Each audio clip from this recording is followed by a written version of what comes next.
My name is Greta. I am 24 years old, and I live in Berlin. I take care of plants in office buildings. It is quiet work. I water the plants, clean the leaves, and check if they get enough light. I like the smell of wet soil and green leaves in the morning. Most offices are empty when I go in. Only the lights and machines are awake.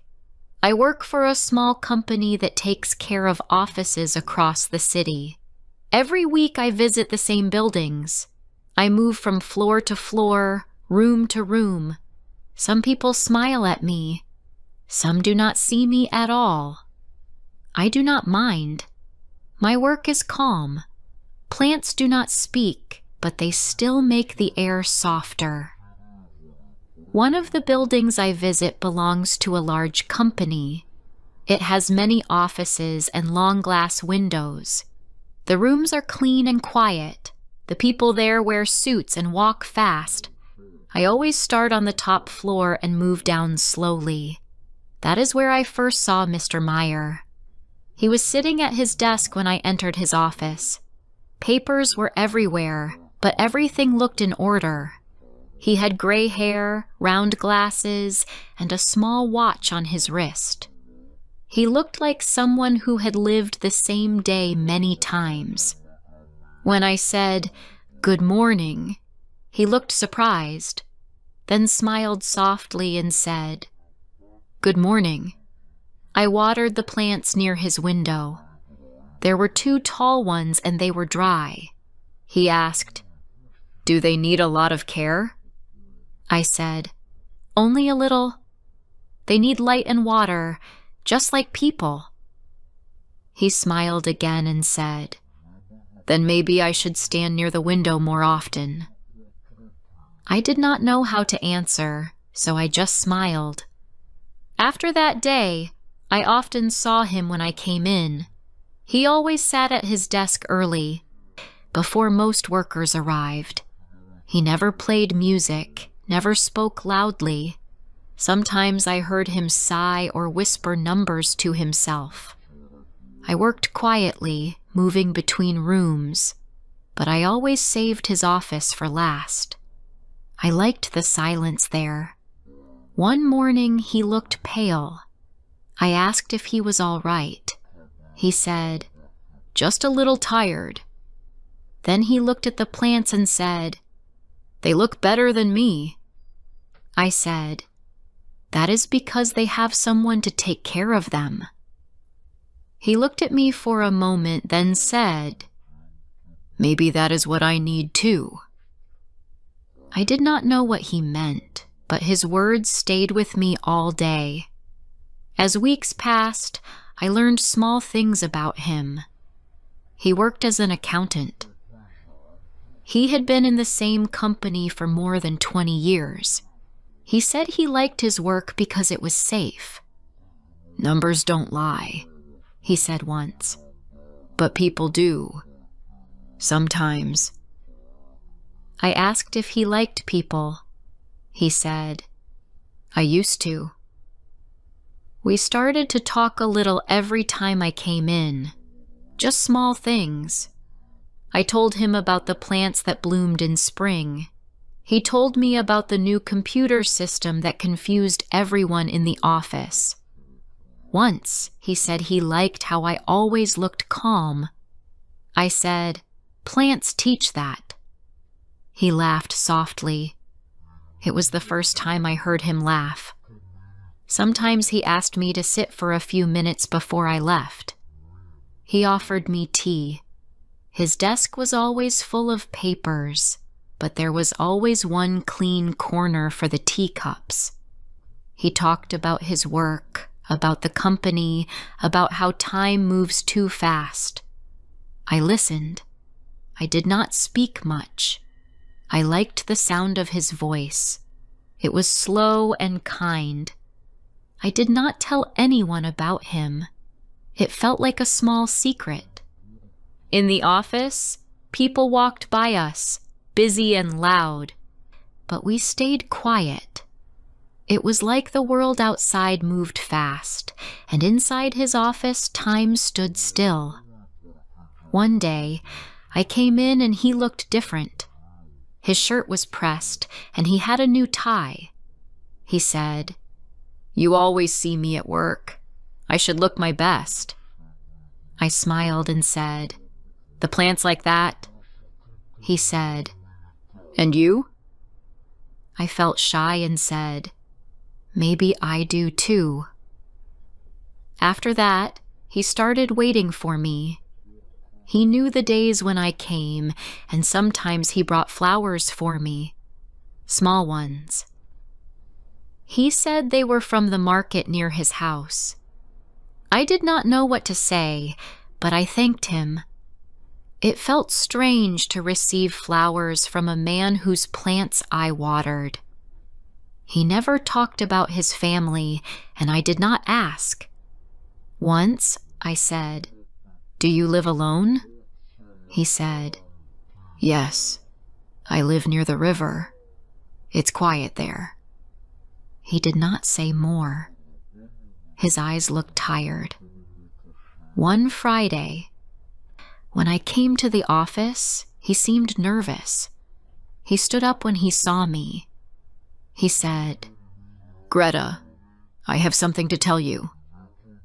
I put down my bag and waited. He said, "I want to get married." For a second, I thought he was joking, but he looked serious. I did not know what to say. He said, "I'm not asking now. I just want you to know. I think about you a lot." I felt my heart beat fast. I said, "You don't know me very well." He said, "Maybe, but you are the only person who talks to me like I am still alive." I could not look at him. I said softly, "You are kind, Mr. Meyer." He said, "Please call me Eric." I said, "All right, Eric." After that, things changed. He smiled more. He asked when I would come next. Once, he waited for me outside the building. He walked with me to the bus stop. We did not speak much, but it felt warm to have someone beside me. Then one morning, everything felt wrong. I entered the office and saw people whispering. They stopped talking when they saw me. I went to Eric's office, but the door was closed. After a few minutes, he came out. He looked pale again.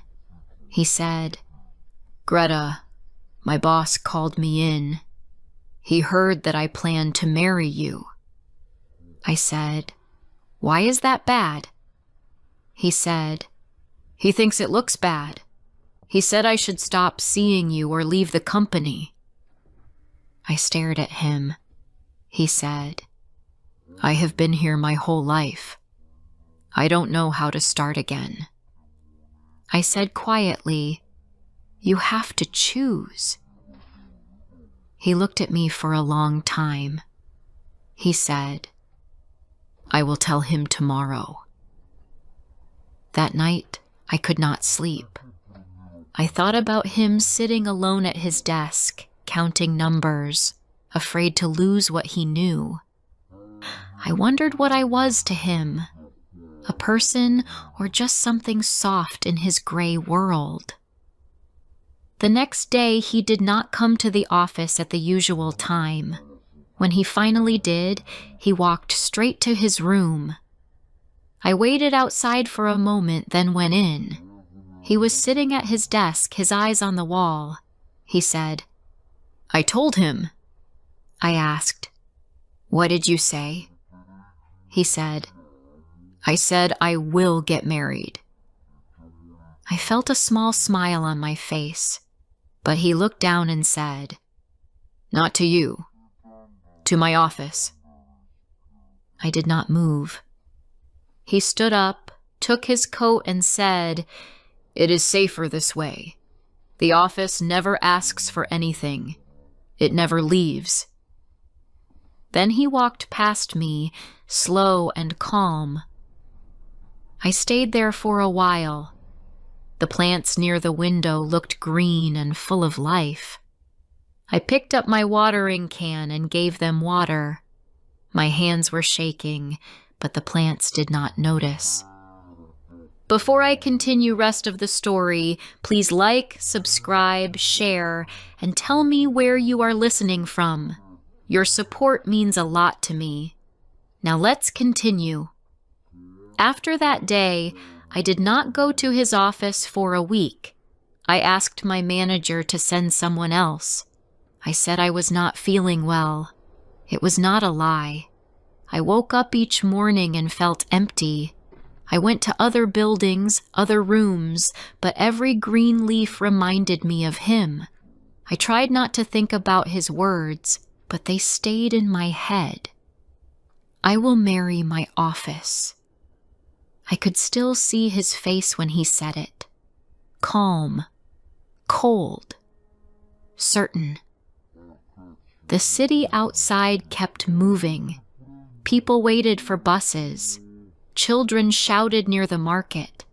Cars passed in long lines. But to me, the air felt still. I walked slowly and looked at windows, at lights behind glass, at men and women sitting at desks. I thought, maybe everyone in this city is married to something. A job, a habit, a fear. One morning, my manager called me.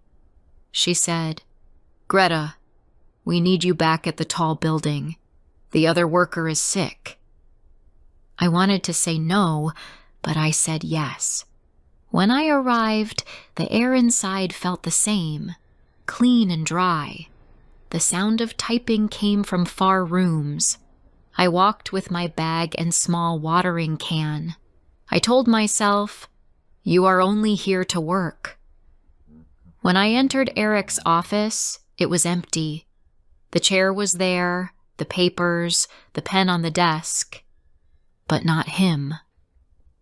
I looked at the plants. They were green, but dry. I touched the leaves. They felt weak.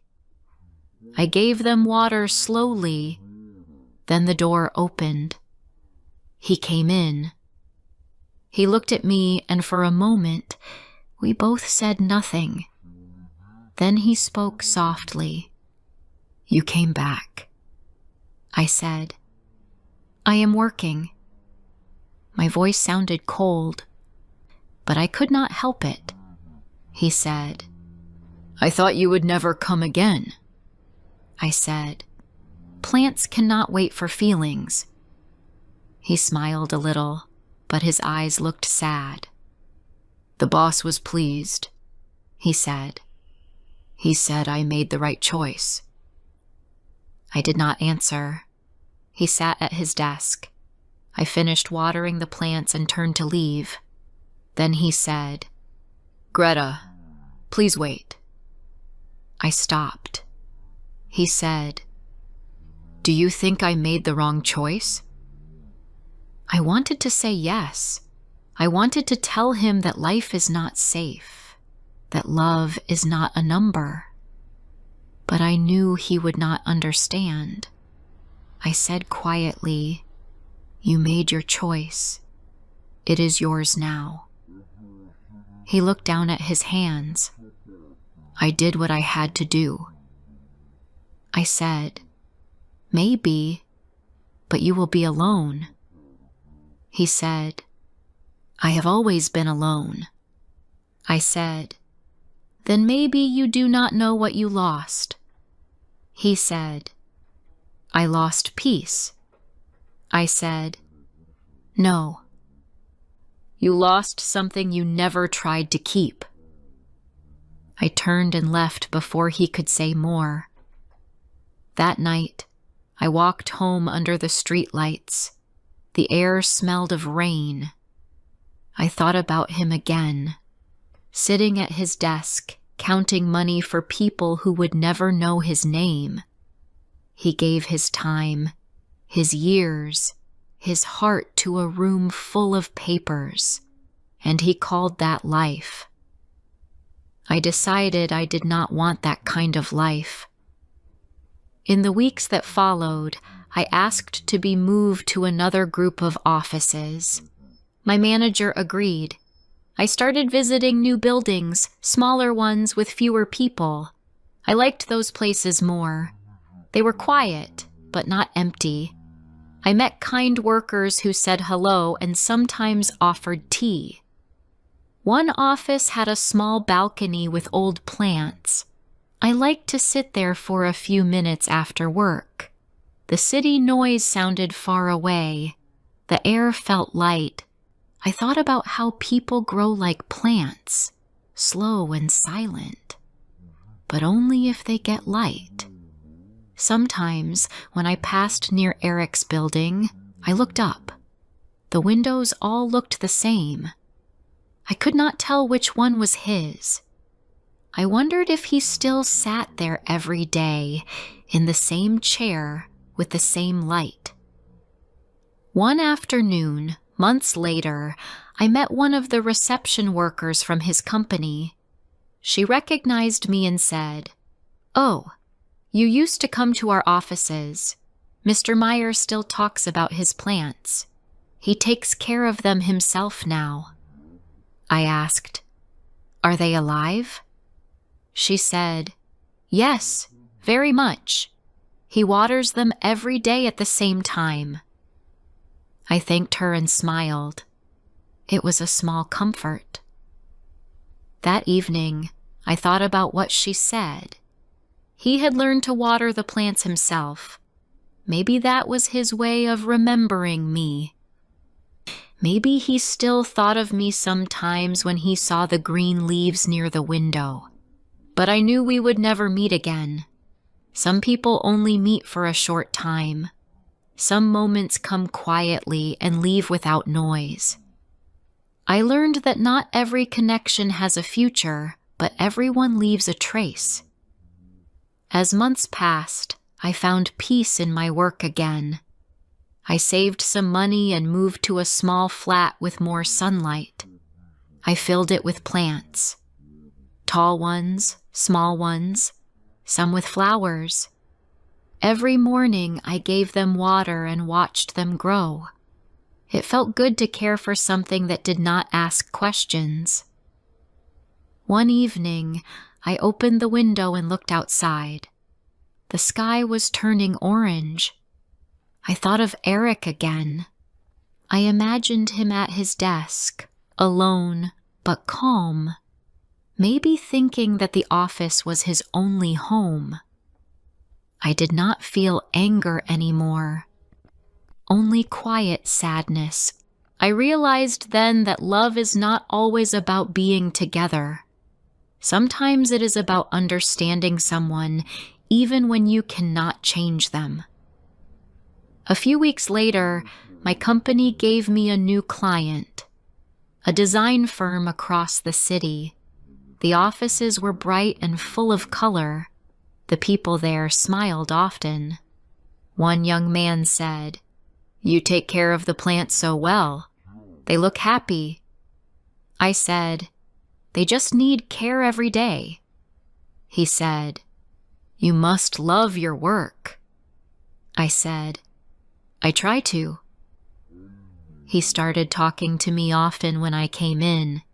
He told me about his job, his plans, his small dog at home. His eyes were kind, but not sad like Eric's. He was younger, maybe 30. One morning, he brought me a cup of coffee. He said, "You make the office look alive." I smiled and said, "The plants do that, not me." But later, when I walked home, I thought about his words. Maybe I was changing too, slowly, quietly, like the plants I cared for. I did not fall in love again quickly. I was careful. I had learned that love needs more than words. It needs courage. But I also learned something else. even when someone breaks your heart, you can still grow. Sometimes on Sundays, I went to a park near the river. I liked to sit on a bench and read small books about nature. Around me, people talked, children ran, and dogs barked. Life went on. I felt calm there. One time, I saw a man in a gray coat walking by the river. For a second, I thought it was Eric. The walk, the shoulders, the slow steps. It all looked the same. I almost called out, but then I stopped. It did not matter if it was him or not. He had made his choice, and I had made mine. I watched him walk away until he disappeared behind the trees. Then I looked down at the small flower in my hand. Its stem was thin, but it still stood straight. I smiled. Sometimes, I still thought about his words. I will marry my office. I understood them better now. Maybe he was not wrong. Maybe that was all he knew how to love. But I knew something else. I knew that love can grow anywhere, even in a quiet heart that once broke. That night, I watered my plants before bed. Their leaves shone under the lamp. I touched one softly and said, "You are still here." The room was silent, but full of life. Years passed. The city changed, but my life stayed simple. I still worked with plants. I learned to see how small things live and grow. When I turned 28, I started my own small company. I called it Green Hands. It was just me at first. I took care of plants in small offices and homes. Later, I found 2 helpers. They were young and cheerful. I taught them how to see when a plant is thirsty or tired. They said, "You are very patient."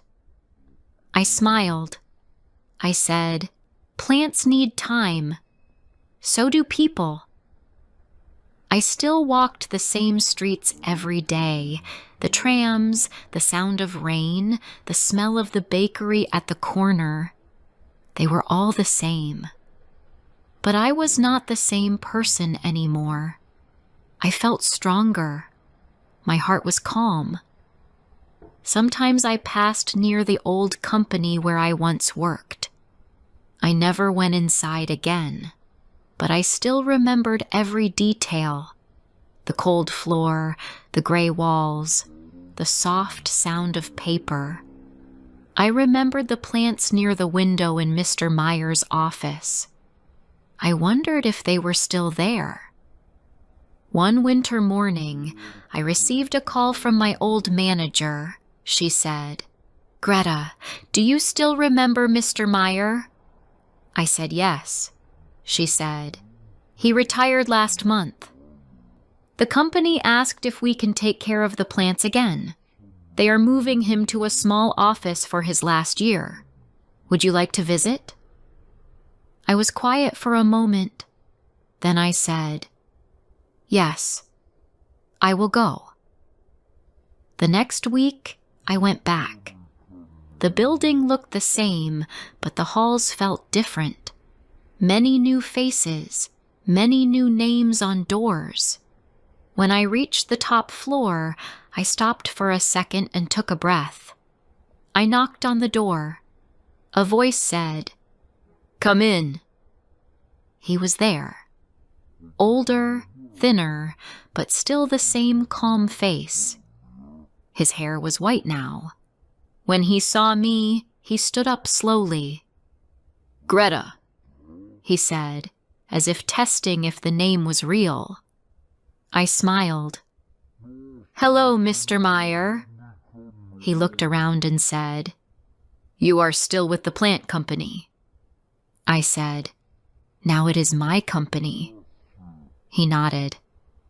"I'm glad." I walked to the window and looked at the plants.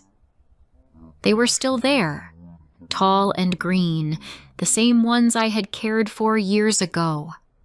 I touched a leaf. "You kept them alive," I said. He smiled softly. "I tried. You told me they need light and water." I said, "They also need someone to look at them." He looked at me and said, "I did that too." We sat down for tea. His hand shook a little when he poured it.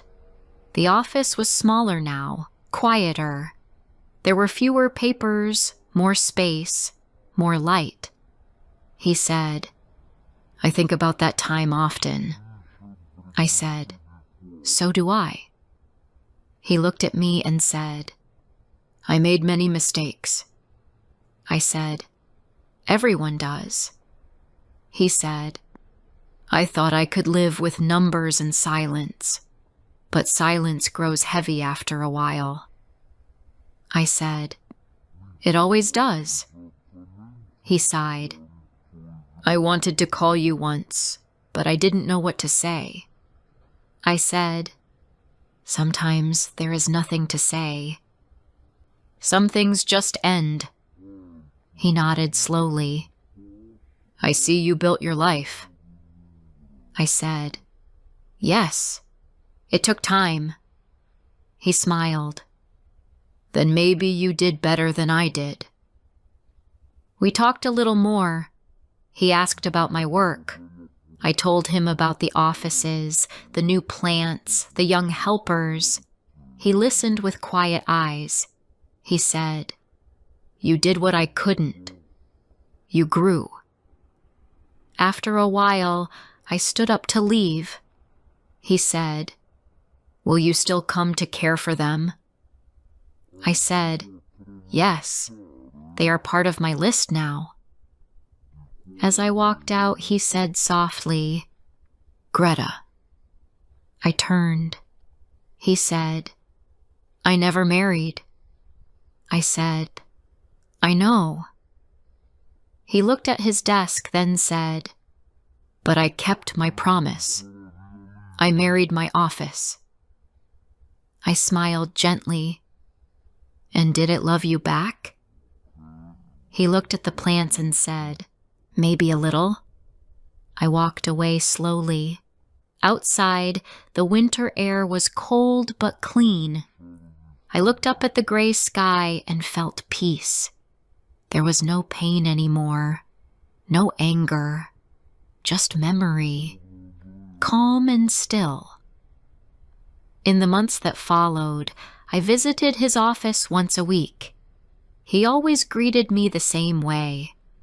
"Ah, the plant's best friend." We talked about simple things. He liked to hear about the other buildings I worked in. Sometimes he showed me old letters he never sent.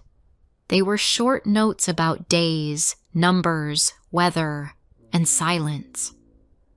One afternoon, when I came in, his chair was empty. A young man was there instead. He said, "Mr. Meyer is gone. He passed away last night." I stood for a long time and said nothing. The man said, "He was quiet. He worked until the end." I looked at the plants.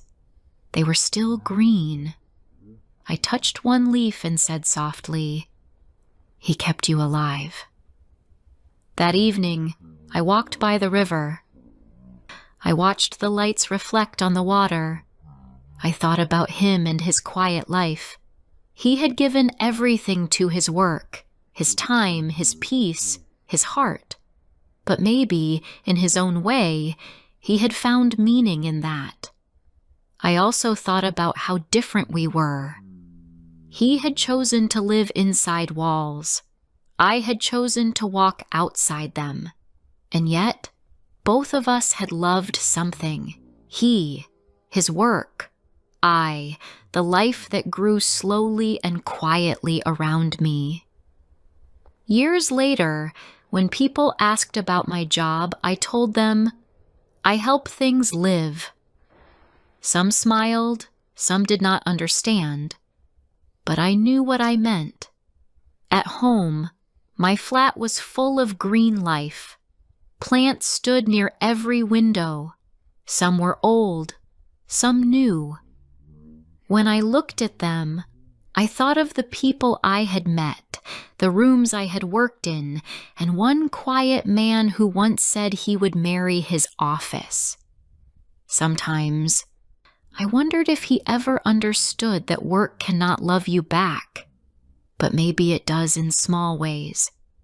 Through order, through calm, through the sense that something depends on you. One evening, I sat by the window with tea in my hand. The sky was pink and soft. I whispered, "Goodbye, Mr. Meyer." It felt right to say it. In the stillness, I thought of how people grow like plants. If they get light, they reach for more. Some never look up. They stay where they are planted, but some, even with broken roots, still reach the sun. I smiled. I was one of them. The next morning, I opened my shop early. A young woman came in with a small plant. She said, "It's dying. Can you help?" I looked at the leaves and said, "It just needs care." She smiled. "You sound sure." I said, "I've seen many like this." As she left, I placed the plant near the window and poured a little water. Its leaves were weak but still green. I thought of Eric Meyer and his quiet office, and I felt grateful, not for what I lost, but for what I learned. Some people marry their work. Some marry their dreams. I chose to marry life itself. Thank you for listening to this story. If you enjoyed this story, please like the video and subscribe to English Medium Stories. Stay with us for more classic stories in easy English.